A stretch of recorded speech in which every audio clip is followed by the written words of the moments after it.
चली गई वो दोनों। जी।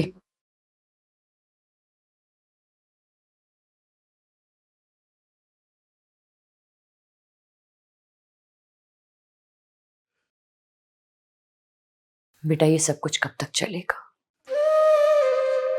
तुम इस बच्चे को अकेले पालो, मुझे ये मुनासिब नहीं लग रहा है।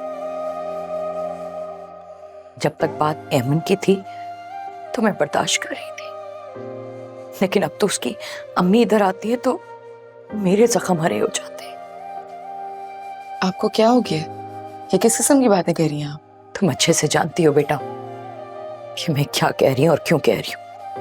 मैं बस चाहती हूँ कि तुम इस बच्चे से और उन लोगों से जान छुड़ा लो। आप शायद भूल रही हैं कि ये फंदा आप ही ने मेरे गले में डाला है।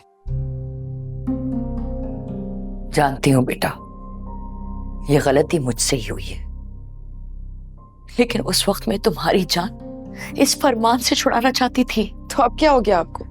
अगर आप तब मेरी जान फरमान से छुड़वाना चाहती थी तो क्या अब आप मुझे उससे नहीं बचाना चाहती? चाहती हूँ बेटा, जरूर चाहती हूँ, लेकिन समझ में नहीं आता कि कैसे करूं, क्या करूं। एक नई जंग लड़ने के लिए खुद को तैयार करनी। कौन सी जंग? कैसी लड़ाई? तुम्हारी ताई ने कहा था कि सब कुछ वैसे ही चलेगा जैसे तुम्हारे अब्बू की जिंदगी में चल रहा था। उन्होंने कहा और आपने मान लिया? हाँ शायद। सब कुछ वैसा नहीं है जैसे हम समझ रहे। आप ना बहुत भूली हैं अम्मी।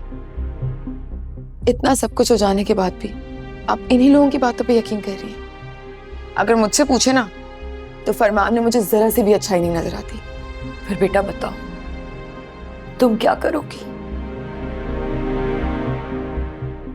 सोचा नहीं, लेकिन जो भी करूंगी पूरी तैयारी के साथ करूंगी। मैं बताऊं कि तुम्हें क्या करना चाहिए बेटा। ये दो दो लड़ाइयां तुम एक साथ नहीं लड़ सकती। तुम्हें पहले अपने आप को एक से आजाद कराना होगा। कोई दूसरा रास्ता भी तो नहीं? रास्ता है बेटा, लेकिन शायद तुम्हें नजर नहीं आ रहा। देखो बेटा, मैं चाहती हूं कि तुम वकार को ना सब कुछ सच सच बता दो और उससे अपनी जान छुड़ा लो।